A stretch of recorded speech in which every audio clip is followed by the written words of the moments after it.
하나님은 영적 그릿을 지닌 사람을 통해 일하십니다. 여러분 혹시 영어 단어 그릿이라는 단어를 들어본 적 있으십니까? 심리학자 앤젤라 덕워스의 저서 그릿이라는 책이 출간되었을 때 전 세계 수많은 사람들의 높은 호응을 얻었습니다. 그릿이라는 것은 단순한 노력을 넘어서 투지, 끈기, 그리고 목표를 향한 불굴의 의지를 아우르는 말입니다. 저자는 인생에서 성공을 결정짓는 결정적 요인이 타고난 재능이나 지능이 아닌 끝까지 나아가는 그릿에 있다고 역설합니다. 이를 잘 보여주는 곳이 미국 육군 사관학교 웨스트포인트입니다. 이곳에 입학하는 학생들은 그야말로 최고의 엘리트들입니다. 뛰어난 학교 성적과 높은 시험 점수, 그리고 탁월한 리더십과 체력, 심지어는 미 연방의원의 추천서까지 갖춘 인재들입니다. 그런데 이 수재들조차도 입학 직후에 7주간의 혹독한 기초 훈련, 일명 비스트 베렉스라는 그런 훈련이 있는데요. 여기에 많은 학생들이 무너진다고 합니다. 매년 입학생 5명 중에 1명꼴로 이 짧은 기간을 견디지 못하고 학교를 떠난다고 합니다. 그래서 이곳에 오기 위해서 수년간 준비했던 학생들이 단 2달도 버티지 못하는 것입니다. 그래서 학교 당국은 누가 끝까지 남을까를 예측하기 위해서 학생들의 여러 가지 방대한 데이터를 분석하고 조사했습니다. 그런데 그 결과 끝까지 살아남은 이들은 지능도 성적도 체력도 아니었습니다. 그것은 단 하나, 한계를 돌파하는 그릿에 있었습니다. 저자는 그릿에는 2가지 요소가 있다고 합니다. 하나는 열정이고 두 번째는 끈기입니다. 즉 열정은 목표를 향해 일관되게 나아가는 방향성이라면 끈기는 역경 속에서도 다시 일어서는 회복 탄력성입니다. 즉 인생의 긴 레이스에서 승리하는 사람은 이처럼 열정과 끈기를 지닌 사람들입니다. 그런데 이는 비단 세상의 성공 이야기만이 아닙니다. 하나님의 말씀 속에서도 동일한 원리를 우리는 발견합니다. 하나님께 끝까지 쓰임받은 사람들은 공통적으로 영적 그릿을 지닌 사람들입니다. 영적 그릿이란 어떠한 시련 속에서도 끝까지 하나님을 신뢰하며 나아가는 거룩한 열정적 끈기입니다. 인생이라는 긴 경주에서 승리하는 사람은 재능이 뛰어난 사람이 아니라 끝까지 방향을 잃지 않고 포기하지 않는 사람들입니다. 사도 바울과 초대교회 성도들도 세상의 기준적으로 봤을 때는 탁월한 인물들이 아니었습니다. 그러나 그들은 하나님의 복음을 향한 뜨거운 열정과 어떠한 박해에서도 굴하지 않는 거룩한 끈기를 통해 복음의 능력을 세상에 나타냈습니다. 바울의 고백입니다. 빌립보서 3장 12절에 내가 이미 얻었다 함도 아니요 온전히 이루었다 함도 아니라 오직 내가 그리스도 예수께 잡힌 바 된 그것을 잡으려고 달려가노라. 이처럼 바울과 초대교회 성도들은 오직 예수님께 잡힌 바 되어 그분만을 향해 생애를 달려간 것입니다. 오늘 우리가 함께 읽은 본문의 야곱도 처음부터는 많이 부족한 사람이었습니다. 그는 쌍둥이 동생으로 태어나 남성미 넘치는 형 에서와는 달리 늘 어머니 곁을 맴돌던 사람이었습니다.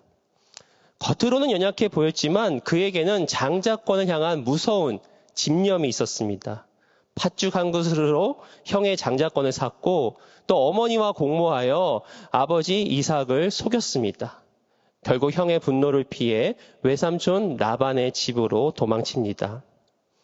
하지만 야곱에게는 한 가지 다른 점이 있었습니다. 바로 열정적 끈기입니다.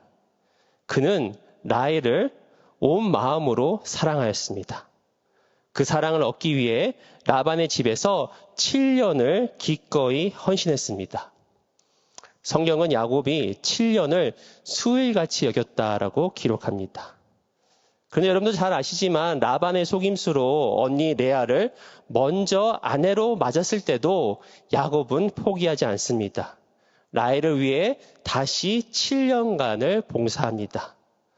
한 여인을 얻기 위해 14년을 버텨낸 사람, 바로 야곱입니다. 혹시 옆에 남편이 계시면 한번 여쭤보세요. 당신도 그럴 수 있어? 별로 대답이 없으신 것 같은데. 바로 야곱이야말로 진정한 그릿의 사람이었습니다. 그리고 야곱은 더 이상 라반과 함께 할 수 없어서 고향으로 돌아옵니다. 그런데 그 앞에는 형 에서가 기다리고 있습니다. 오랜 세월 복수심을 품어온 에서 앞에 야곱은 두려움에 떨었습니다. 그래서 예물을 먼저 보내어 에서의 마음을 사려고 합니다. 그 동시에 가족과 소유를 모두 강 건너편으로 보냅니다. 그리고 그날 밤 야곱은 야복 나루에서 하나님과 씨름합니다. 그리고 하나님은 바로 그 자리에서 야곱의 인간적 그릿을 영적 그릿으로 바꿔주십니다. 비겁하고 부족한 야곱을 통해 이스라엘이라는 민족을 세우시고 열방의 축복의 통로로 삼으신 것입니다. 하나님은 우리에게도 동일한 영적 그릿을 주시는 줄 믿습니다. 오늘 본문의 야곱의 씨름을 통해서 우리가 어떻게 영적 그릿을 경험하게 되는지 함께 나누기를 원합니다. 첫째로 영적 그릿은 하나님과 마주하는 자리에서 시작됩니다. 본문 24절에 야곱은 홀로 남았더니 어떤 사람이 날이 새도록 야곱과 씨름하다가, 야곱은 가족과 재산을 모두 보낸 후 홀로 남았습니다. 그는 모든 수단과 방법을 다 동원했지만 여전히 불안하였습니다. 그래서 혼자서 고뇌하고 더 이상 내세울 것 없는 그러한 무력한 상태에 있었습니다. 야곱은 지금까지 사람과 씨름하며 살았습니다. 어릴 적 형 에서와 씨름을 했고 아버지를 속였습니다. 외삼촌 라반과도 끊임없이 부딪혔습니다. 그는 늘 사람과의 관계의 문제 속에서 갇혀 있었습니다. 그러나 지금은 주위에 아무도 없이 오직 하나님만을 마주하고 있습니다. 하나님은 야곱을 사람에게서 떼어내셨습니다. 이것은 단순한 상황이 아니라 하나님의 인도하심입니다. 여기서 우리가 기억해야 될 것은 하나님이 먼저 야곱에게 찾아오셨다는 사실입니다. 24절 말씀을 자세히 보시면 어떤 사람, 곧 하나님의 사람이 야곱과 씨름하였다라고 기록합니다. 이 장면의 주체는 야곱이 아니라 하나님이십니다. 야곱이 먼저 씨름을 한 것이 아닙니다. 하나님이 먼저 야곱을 붙드셨고 야곱을 주도적으로 이끄셨습니다. 이처럼 하나님은 우리 인생에 먼저 찾아오시는 분이십니다. 그렇다면 하나님께서 어떻게 찾아오실까요? 첫째로 하나님은 밤에 야곱을 찾아오셨습니다. 밤은 아무것도 보이지 않는 때입니다. 답이 보이지 않고 희망이 보이지 않을 때입니다. 내 힘으로 상황을 통제할 수 없고 모든 것이 끝난 것처럼 여겨질 때입니다. 이처럼 답이 보이지 않고 불안하고 불확실할 때가 바로 하나님을 마주할 때입니다. 둘째로 하나님은 야곱이 혼자 있을 때 찾아오셨습니다. 주위의 모든 것으로부터 고립되었을 때 하나님을 마주하였습니다. 하나님은 때로 우리를 고립시키셔서 하나님 앞에 서게 하십니다. 이는 우리를 버리기 위함이 아니라 은혜를 베푸시기 위함입니다. 우리 인생에서 고립과 고독의 시간은 바로 하나님을 마주해야 할 시간입니다. 셋째로 하나님은 야곱이 예상치 못할 때 찾아오셨습니다. 야곱이 계획하거나 준비했을 때 찾아오지 않으셨습니다. 그가 가장 무력하게 홀로 남겨질 때 그 순간에 하나님은 찾아오셨습니다. 하나님은 우리가 예상치 못한 방법으로 찾아오십니다. 때로는 고난 가운데, 때로는 낯선 갈등 가운데 우리를 찾아오십니다. 우리는 평탄한 길에서 하나님을 만나기를 원합니다. 하지만 하나님은 종종 우리의 삶의 경로를 벗어나게 하시고 바로 그 의회의 장소에서 우리를 기다리고 계십니다. 네 번째로 하나님은 야곱을 거듭 찾아오셨습니다. 야곱의 하나님은 한 번의 만남으로 끝내시는 분이 아닙니다.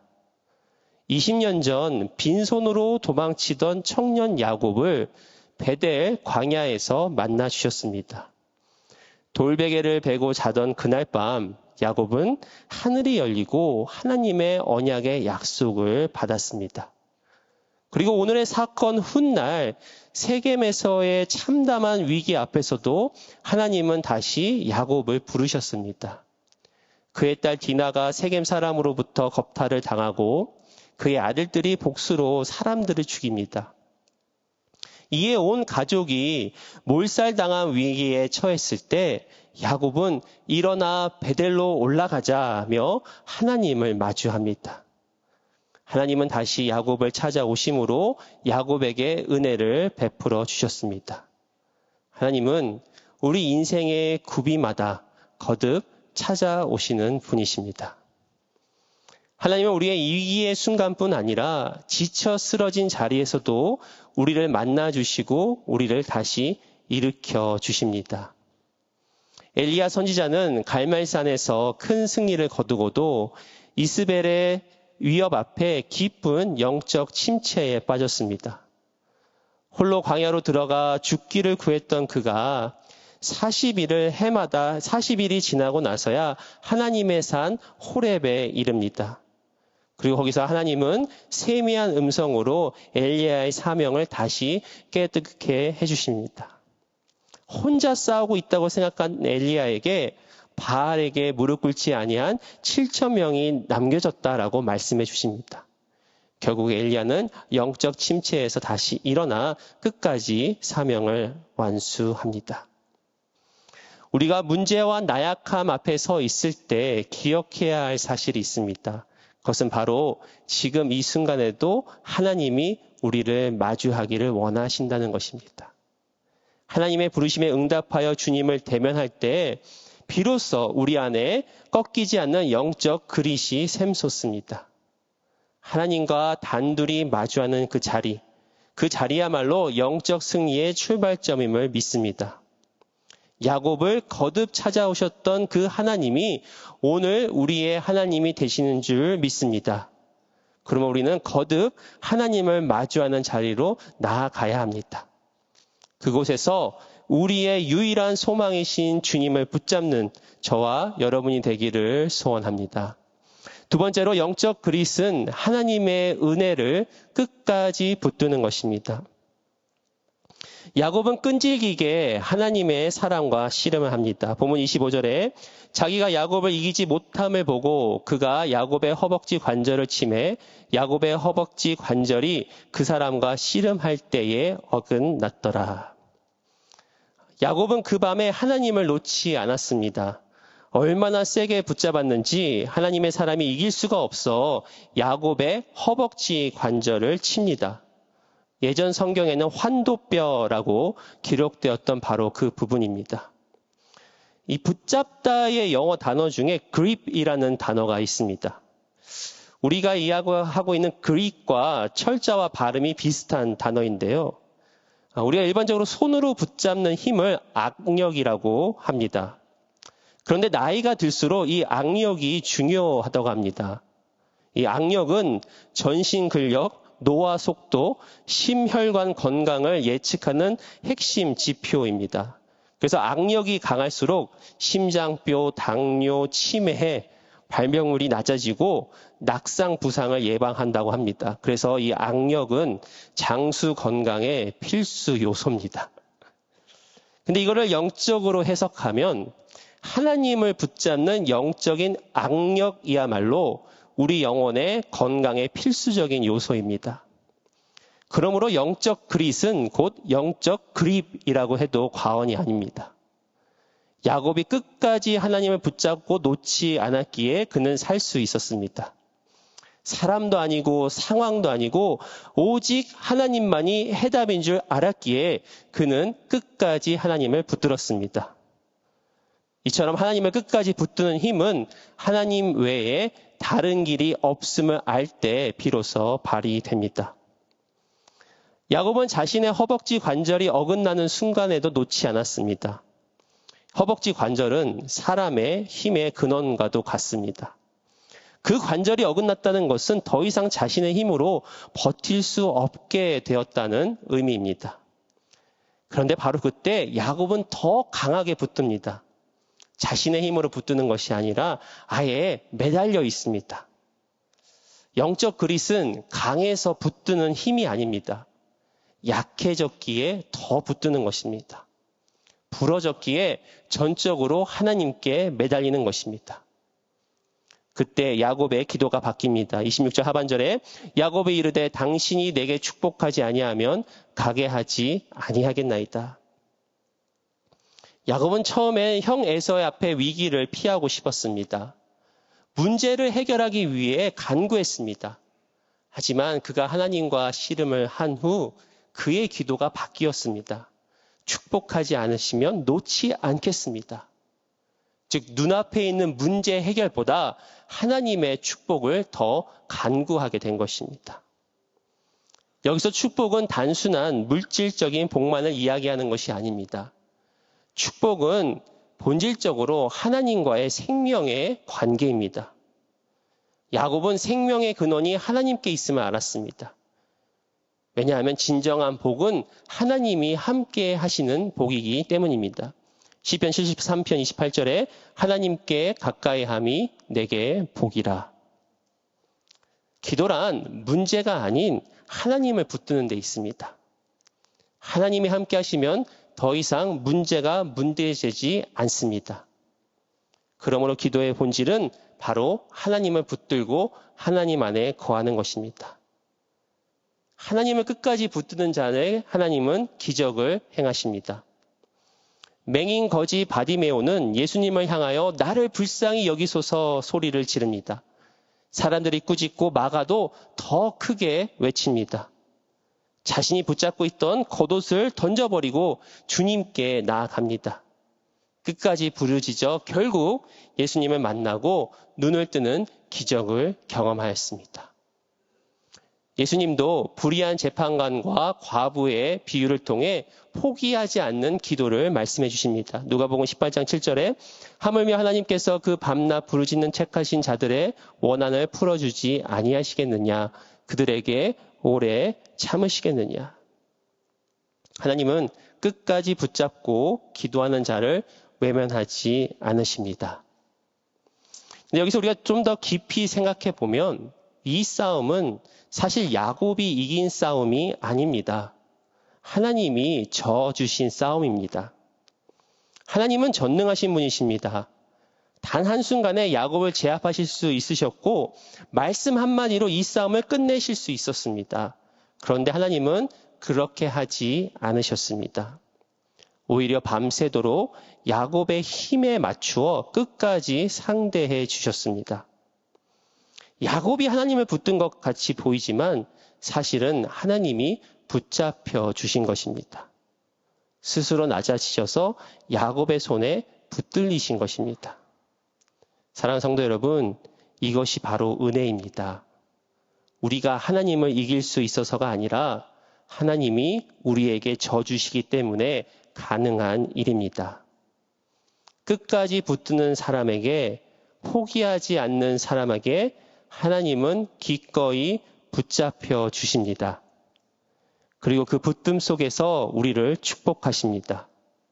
이것이 바로 져주시는 하나님의 은혜입니다. 영적 그릿은 붙잡는 힘입니다. 누구나 처음엔 하나님을 붙잡을 수 있습니다. 하지만 열정적 끈기를 가진 자만이 끝까지 놓지 않습니다. 붙잡음 끝에 마침내 하나님의 축복을 받습니다. 그러므로 오늘 우리에게 필요한 것은 끝까지 하나님께 매달리는 것입니다. 상황이 바뀌지 않아도 응답이 더디 보여도 포기하지 않는 것입니다. 더 중요한 것은 내 힘으로 버티는 것이 아니라 주님의 신실하심을 끝까지 신뢰하는 것입니다. 야곱처럼 축복하지 아니하시면 놓지 않겠습니다. 이 고백이 우리의 고백이 되기를 소원합니다.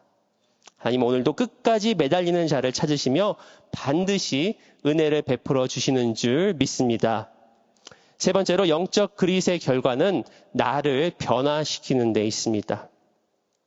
본문 28절에 그가 이르되 내 이름을 다시는 야곱이라 부를 것이 아니요 이스라엘이라 부를 것이니 이는 내가 하나님과 및 사람들과 겨루어 이겼음이니라. 야복강의 씨름은 겉으로 보면 야곱이 끝까지 버텨서 이긴 싸움처럼 보입니다. 그러나 이 사건의 핵심은 승패에 있지 않습니다. 야곱이 무엇을 얻은 것도 아닙니다. 그리고 그 밤에 야곱의 상황은 바뀌지 않았습니다. 형 에서의 마음도 그의 미래도 여전히 불확실했습니다. 하지만 하나님은 문제보다 더 중요한 것을 다루셨습니다. 바로 야곱 자신이었습니다.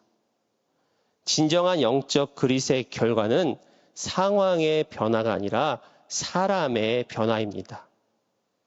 그렇다면 하나님은 어떻게 영적 그릿을 통해서 우리를 변화시킬 수 있으실까요? 첫 번째, 하나님은 우리의 인간적 의지를 깨트리심으로 변화시키십니다. 먼저 하나님은 야곱을 깨트리십니다. 25절에 자기가 야곱을 이기지 못함을 보고 그가 야곱의 허벅지 관절을 치매 야곱의 허벅지 관절이 그 사람과 씨름할 때에 어긋났더라. 성경은 하나님께서 야곱의 허벅지 관절을 치셨다고 말합니다.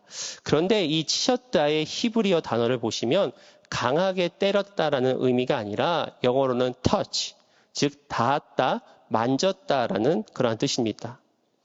하나님의 손이 살짝 스쳤을 뿐인데 야곱의 몸은 순식간에 무너진 것입니다. 이것은 인간의 연약함과 한계를 우리에게 보여줍니다. 우리가 의지하고 있었던 힘, 우리가 붙들고 있던 자신감, 또 우리가 쌓아온 삶의 방식이 하나님 앞에서 얼마나 연약한지를 드러내고 있습니다. 아무리 스스로 강하다 여겨도 하나님이 한 번 건드리시면 무너질 수밖에 없는 것이 바로 우리 인간입니다. 그래서 하나님은 우리의 약함과 한계를 아시기에 우리를 살며시 만지십니다.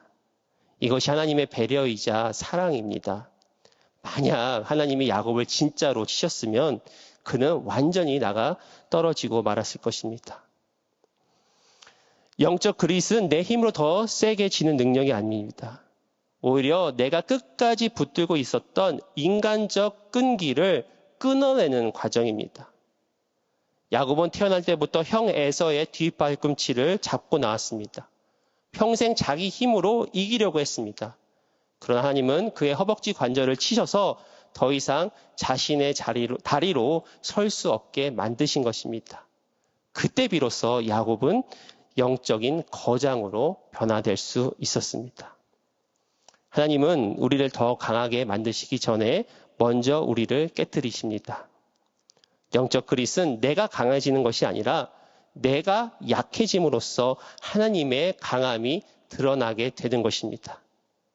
내 실력과 내 수단이 모두 끊어진 그 자리에서 비로소 하나님만을 절대적으로 의지하는 참된 믿음이 시작되는 줄 믿습니다. 두 번째로 하나님은 우리의 주인이 되심으로 변화시키십니다. 허벅지 관절이 어긋나 더 이상 씨름을 할 수 없었던 야곱은 하나님께 축복을 구합니다. 26절에 당신이 내게 축복하지 아니하면 가게 하지 아니하겠나이다. 여기서 축복을 뜻하는 히브리어 바라크는 무릎을 꿇다라는 의미를 담고 있습니다. 깨어진 야곱은 하나님 앞에 완전히 무릎을 꿇고 자기 자신을 온전히 내어 맡깁니다. 바로 하나님이 나의 인생의 주인이 되신다고 철저히 하나님 앞에 황복하고 있는 것입니다. 진정한 축복은 내 인생의 통치권을 하나님께 내어드릴 때 임합니다. 야곱은 깨어진 후에야 비로소 깨달았습니다. 진정한 복은 형 에서의 마음을 돌리는 것도 더 많은 재물을 얻는 것도 아니었습니다. 그것은 내 생명의 주인이신 하나님 앞에 완전히 황복할 때 그것이 진정한 복이었습니다. 그래서 야곱은 자신의 인생에서 주어를 바꿨습니다. 그동안은 내가 사는 삶이었다면 이제는 하나님이 이끄시는 삶으로 그는 변화된 것입니다. 하나님의 주권을 인정할 때 우리는 참 자유를 얻습니다. 내가 내 인생의 주인일 때는 모든 것을 내가 책임져야 했습니다. 그래서 인생의 문제들이 때로는 나를 짓누르게 합니다. 그러나 주님이 주인 되실 때 문제는 더 이상 위기가 아니라 하나님의 능력을 경험하는 통로가 되는 줄 믿습니다. 그래서 우리가 하나님께 주권을 내어드리는 것은 결코 수동적인 포기가 아닙니다. 오히려 내 인생을 가장 잘 아시고 나를 가장 선한 길로 인도하실 창조주 하나님을 신뢰하는 것입니다. 하나님을 주인으로 모시면 환경을 초월할 수 있습니다. 담대함을 얻을 수 있습니다. 주님께서 내 삶의 모든 것을 이루시고 책임져 주심을 믿기에 실패 속에서도 다시 일어설 수 있는 회복 탄력성을 얻게 되는 것입니다. 그럴 때 우리는 어떠한 상황 가운데서도 흔들리지 않은 거룩한 끈기로 나아갈 줄 믿습니다. 세 번째로 하나님은 우리에게 새로운 정체성을 부여하심으로 변화시키십니다. 하나님의 사람은 야곱에게 먼저 묻습니다. 내 이름이 무엇이냐? 야곱의 이름의 뜻은 발뒤꿈치 잡은 자, 즉 속이는 자입니다. 야곱은 평생 붙잡고 속이고 계산하며 살아온 사람입니다. 그러나 이제 하나님은 그에게 새 이름을 주십니다. 28절에 그가 이르되 내 이름을 다시는 야곱이라 부를 것이 아니요 이스라엘이라 부를 것이니 이는 내가 하나님과 및 사람들과 겨루어 이겼음이니라. 여기서 이스라엘의 뜻은 하나님과 겨루어 이긴 자입니다. 더 나아가 하나님과 더불어 강하게 된 자입니다. 야곱은 이제 더 이상 혼자가 아니었습니다. 하나님과 더불어 세상의 승리자가 된 것입니다. 여기서는 단순한 이름의 변화가 아니라 바로 존재의 변화를 불러일으켰습니다. 야곱은 사실 씨름에서 진 것입니다. 그의 허벅지 관절이 어긋났습니다. 그럼에도 하나님은 네가 이겼다라고 그에게 선언해 주십니다. 즉 그의 승리는 삶의 방향이 바뀌고 그의 정체성이 새로워진 것입니다. 그 후에 야곱은 그곳의 이름을 브니엘이라고 짓습니다. 30절 보시면 그러므로 야곱이 그곳 이름을 브니엘이라 하였으니 그가 이르기를 내가 하나님과 대면하여 보았으나 내 생명이 보존되었다 함이더라. 브니엘은 하나님의 얼굴이라는 뜻입니다. 야곱은 그 밤에 하나님을 만났습니다. 하나님을 경험했고 하나님과의 인격적인 관계를 맺었습니다. 우리도 예수 그리스도를 통해 하나님의 자녀가 되었음을 믿으시기 바랍니다. 그로 인하여 하나님과의 친밀한 관계를 누릴 수 있는 존재가 되었습니다. 이것이 바로 저와 여러분의 참된 정체성입니다. 이 정체성의 문제야말로 이 미국 땅을 살아가는 우리 모두에게 매우 중요한 주제입니다. 특별히 우리 다음 세대는 코리안 아메리칸으로 이 땅에 어떤 뿌리를 내리고 살아갈지를 깊이 고민하는 그런 세대입니다. 저도 저에게도 자녀들이 있지만 정체성 하면은 떠오르는 기억이 하나 있습니다. 제 아이들이 더 어릴 적에 한국인으로서 미국에 사는 것에 대해서 어느 정도 인식하기 그런 시작할 무렵에 제가 아이들과 좀 대화를 하면서 한 가지를 물어봤습니다. Do you think you are Korean or American? 너희들은 코리안이라고 생각하니 아니면 아메리칸이라고 생각하니? 그때 저의 셋째 아이가 거침없이 이렇게 대답했습니다. I am a Christian. 그 한마디에 좀 웃음이 나면서도 마음 한구석에 뭉클해졌습니다. 맞습니다. 우리의 진짜 정체성은 이 땅에 매여 있지 않습니다. 사도 바울이 고백했듯이 우리의 시민권은 하늘에 있는 것입니다.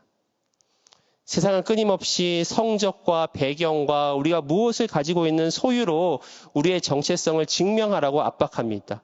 그러나 하나님은 우리가 세상이 규정하는 것이 아닌 하나님의 자녀라는 변하지 않는 이름표를 달고 살기를 원하십니다. 바로 이것이 오늘을 이기는 영적 그리스의 비밀입니다. 그리스도 안에서 내가 누구인지를 알 때 우리는 비로소 끝까지 견딜 수 있는 것입니다. 허벅지 관절이 꺾이는 아픔 속에서도 나는 하나님의 자녀다라는 정체성을 굳게 붙드시기 바랍니다. 이 거룩한 확신이 우리 모두를 최후 승리의 길로 인도하는 줄 믿습니다.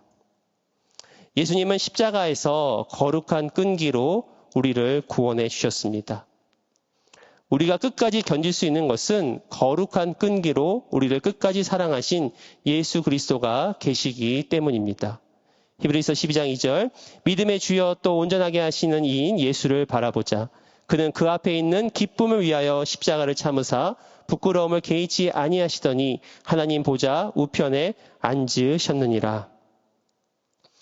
우리 예수님이야말로 영적 그릿의 원형이십니다. 야곱은 살기 위해 붙잡았지만 예수님은 우리를 살리기 위해 기꺼이 붙잡히셨습니다. 예수님은 저와 여러분이라는 기쁨을 얻기 위하여 십자가라는 고통의 밤을 끝까지 견뎌내셨습니다. 우리를 향한 예수님의 뜨거운 열정과 인내로 우리를 구원하신 것입니다. 그러므로 영적 그릿의 핵심은 내 의지를 불태우는 것이 아니라 나를 위해 십자가를 견디신 예수님을 바라보는 데 있습니다. 예수님을 바라볼 때 비로소 우리 안에 끝까지 견딜 수 있는 하늘의 힘이 공급되는 줄 믿습니다. 오늘 말씀을 마무리하면서 영적 그릿을 얻기 위한 방법 4가지를 제안드립니다. 첫째, 예수님을 갈망하시기 바랍니다. 야곱이 내게 축복하지 않으면 가게 하지 않겠나이다 라고 매달린 것처럼 우리의 복과 생명의 유일한 근원이신 예수님께 인생의 모든 초점을 맞추시기 바랍니다. 두 번째로 거듭 하나님을 마주하시기 바랍니다. 하나님은 야곱을 베델에서, 야복에서, 세겜에서 거듭 찾아오셨습니다.